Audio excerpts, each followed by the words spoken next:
like a star. Saya mau berbicara star yang sungguh-sungguh star. Benar-benar bintang karena namanya artinya adalah bintang. Siapa itu? Esther. Esther itu artinya bintang. Kita mau belajar tentang pribadi Esther. Kita tahu bahwa kitab Esther itu kitab yang paling unik di dalam Alkitab, karena di dalam kitab Esther itu tidak ada satu kali pun ditulis nama Tuhan di sana. Namun sepanjang kitab Esther dari awal sampai akhir kita melihat bagaimana tangan Tuhan yang memegang kendali.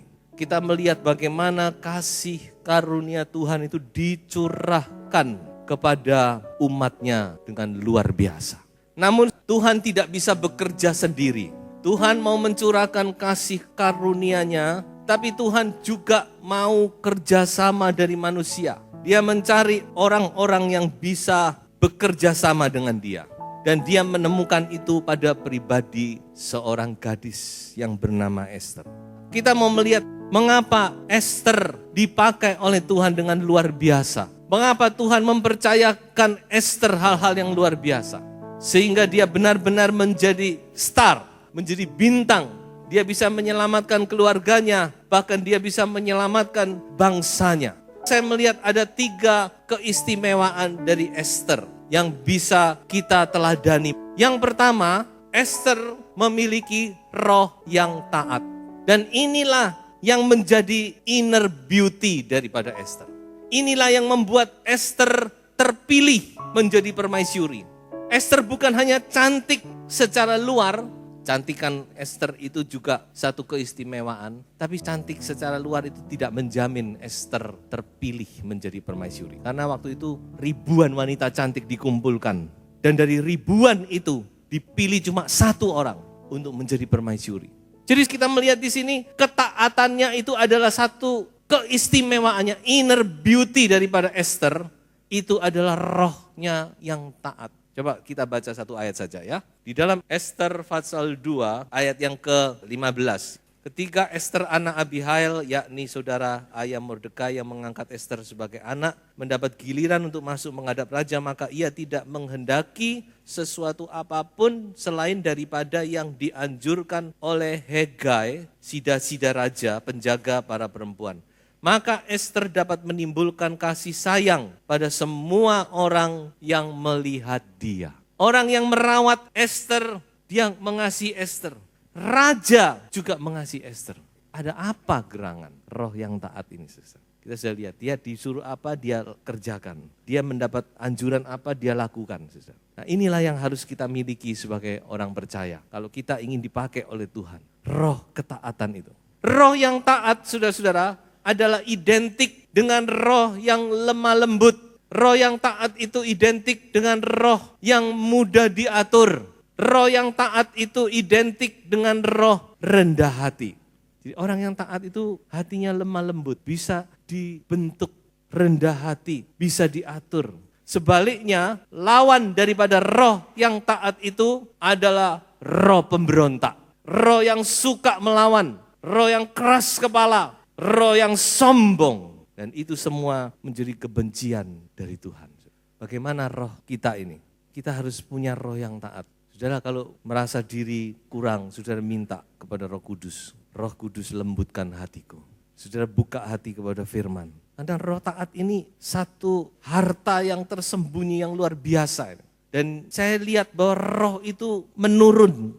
Kalau saudara mempunyai roh yang taat itu akan saudara transfer kepada anak cucu saudara. Sebaliknya seseorang yang punya roh pemberontak, rohnya suka melawan, keras kepala, itu juga akan nurun kepada anak cucunya. Bahaya ya. Makanya ayo kita jadi orang tua, itu menentukan anak cucu kita. Miliki ini roh yang taat ini, roh yang lemah lembut ini saudara. Memang itu tidak bisa dipaksa. Mungkin saudara pikir, apa sih gunanya? Ya, tapi Tuhan itu mencari orang yang lemah lembut, yang bisa diatur. Orang yang punya kerendahan hati. Ini yang dipercaya oleh Tuhan. Dan saya percaya roh yang lemah lembut itulah yang menuntun Esther sehingga dia mempunyai sikap yang baik, sikap yang santun, bicara yang manis. Coba kita baca 1 ayat di dalam Amsal 22 ayat 11. Karena firman Tuhan ya dan amin, maka apa yang tertulis ini saya yakin ini yang terjadi dalam kehidupan Ester. Orang yang mencintai kesucian hati dan yang manis bicaranya menjadi sahabat raja. Mengapa Raja Ahasverus tertarik kepada Ester? Bukankah sekian ribu wanita cantik ada di hadapan dia? Mengapa tidak orang lain? Saya yakin karena Ester punya roh yang lemah lembut. Dan itu terpancar lewat pembicaraannya, lewat sikapnya. Amsal 22 ayat 11 berkata. Sebaliknya kalau dibalik Amsal 11 ayat 22 dikatakan apa? Wanita cantik tapi kalau sikapnya tidak santun, sikapnya kasar, bicaranya kasar, itu kayak anting-anting emas dicengur babi. Gak ada gunanya, ya, nilainya turun. Jadi inilah yang pertama saudara yang bisa saya pelajari dari pribadi Ester sehingga dia bisa dipilih oleh Tuhan. Yang kedua, Ester adalah seorang yang hormat kepada orang tua. Mungkin pikiran sudah klise, tapi itulah yang nyata.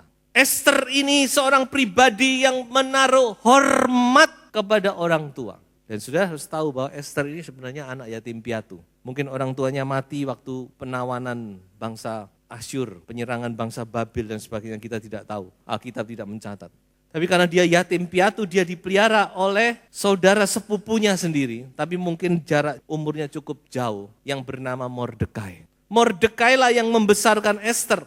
Tetapi kita melihat meskipun Ester dibesarkan itu orang tua angkat, tapi Ester tetap menaruh hormat yang setinggi-tingginya.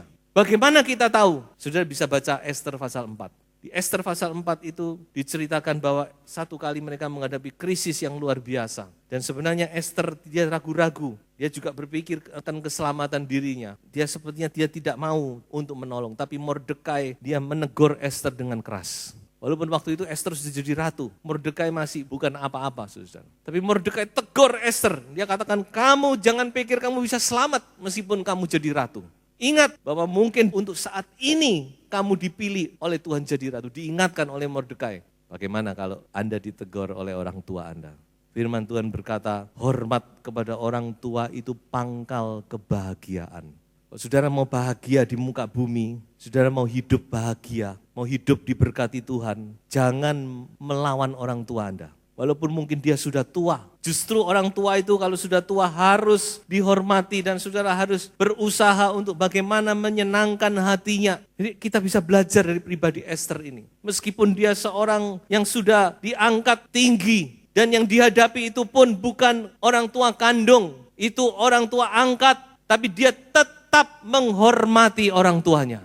Dia tidak melawan waktu ditegur, dia tunduk. Dan itu yang menyelamatkan Ester dan menyelamatkan umat Tuhan. Jadi kelihatannya memang klise, tapi itu tidak klise, itu prinsip yang penting. Coba kita baca saja Efesus pasal 6 ayat 1 sampai ayat yang ketiga. Berbunyi demikian, hai anak-anak, taatilah orang tuamu di dalam Tuhan, karena haruslah demikian. Hormatilah ayahmu dan ibumu. Ini adalah suatu perintah yang penting, seperti yang nyata dari janji ini. Supaya kamu berbahagia dan panjang umurmu di bumi. Percuma Anda menangisi orang tua Anda kalau sudah mati. Tapi kalau masih hidup Anda sia-siakan. Anda lawan.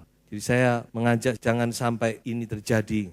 Jadilah anak-anak Tuhan yang tahu menghormati orang tuamu. Kalau mungkin selama ini engkau tidak hormat kepada orang tuamu, berubah. Kalau perlu engkau minta ampun, minta maaf. Tidak ada yang lebih penting dari hal ini. 10 hukum Allah, 4 manusia kepada Allah, 6 manusia dengan sesamanya. Yang pertama, hormatilah orang tuamu.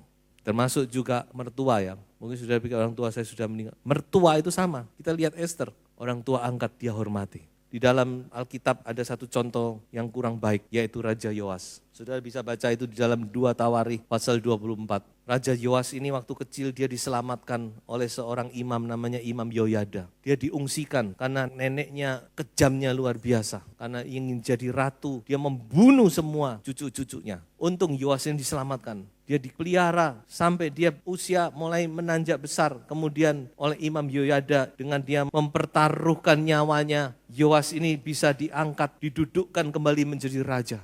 Tapi firman Tuhan mencatat, Yoas seorang yang tidak tahu membalas budi. Sehingga akhirnya dia membunuh anak Imam Yoyada. Dia bunuh, dia rajam. Karena apa? Karena dia ditegur oleh Zakaria, anak Imam Yoyada. Dan firman Tuhan mencatat akhir hidup Yoas tragis. Dia dibunuh oleh bawahannya sendiri dan dia dimakamkan di pemakaman biasa. Mestinya dia kan raja, di pemakaman raja. Orang juga tidak menghormati dia. Dia tidak dimakamkan di pemakaman raja-raja, tapi di pemakaman rakyat jelata. Tidak dihormati orang. Ya, sebab itu ayo hormati orang tuamu. Apapun keadaan orang tua, jangan sakiti hatinya. Hormati. Saya akan masuk kepada poin yang ketiga. Mengapa Esther dia dipilih oleh Tuhan, yaitu karena Esther adalah seorang yang berhikmat. Saudara bisa baca itu di dalam Esther pasal 5 dan Esther pasal 7. Di situ kita bisa melihat hikmat dari Esther. Meskipun dia sudah mendapat kesempatan untuk ketemu raja, tapi dia tidak tergesa-gesa menyatakan apa menjadi keinginannya, tapi dia mencari kesempatan yang baik. Dia undang raja sampai 2 kali makan malam bersama. Di situ dia baru utarakan maksudnya. Saya melihat ini ada satu hikmat yang luar biasa, saudara. Hikmat yang dimiliki Esther. Saya yakin walaupun Esther waktu itu sudah diperkenan oleh raja, tapi kalau dia timing yang gak pas, saya yakin juga belum tentu berhasil. Tapi Esther benar-benar berhikmat. Waktu raja tanya, Esther apa maumu? Esther cuma ngomong, saya ingin mengundang raja makan malam. Luar biasa, saudara. Sampai 2 kali. Secara hikmat ini yang membuat Esther berhasil. Firman Tuhan berkata, dari mana hikmat itu? Mari kita baca di dalam Amsal 2 ayat 4 sampai ayat yang ke-6. Saudara, jadilah orang-orang yang berhikmat. Hikmat itu sangat penting untuk kita menghadapi dunia ini. Dan hikmat itu bukan intelektualitas, bukan juga knowledge, bukan juga pendidikan. Orang bisa berpendidikan tinggi tapi tidak punya hikmat.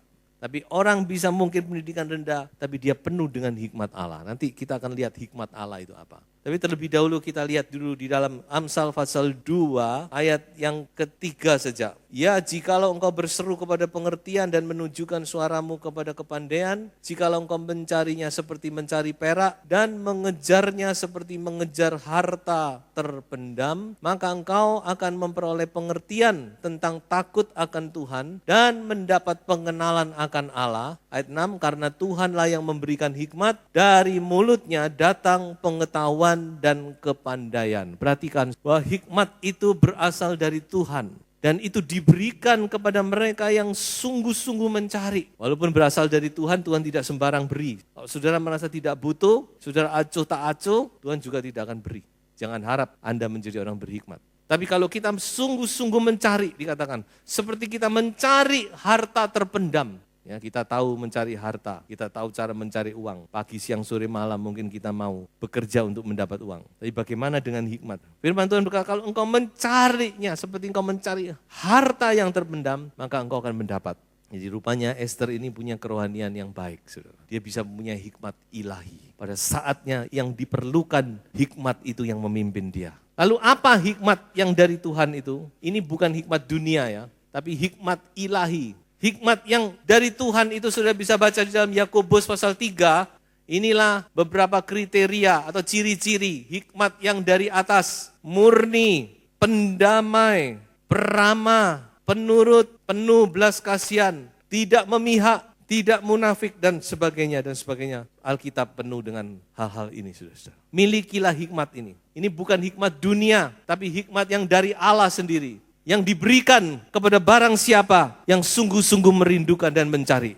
Kita lihat beberapa aspek dari hikmat. Yang pertama, dikatakan bahwa permulaan hikmat itu adalah takut akan Allah. Itu baru permulaan, saudara. Orang yang tidak punya takut akan Allah, mustahil dia akan dapat hikmat. Karena pertama-tama awalnya pintu masuk dari hikmat itu adalah takut akan Allah. Kita baru masuk. Kemudian dikatakan apa? Hikmat itu ada pada orang yang rendah hati. Orang yang sombong tidak mungkin punya hikmat. Jangan harap karena hikmat dan kerendahan itu berjalan bersama-sama. Saya katakan sekali lagi ini hikmat ilahi, bukan hikmat dunia yang penuh dengan kebanggaan pribadi, yang penuh dengan kesombongan. Tapi ini hikmat ilahi, saudara. Dikatakan hikmat itu bersama-sama dengan kerendahan hati.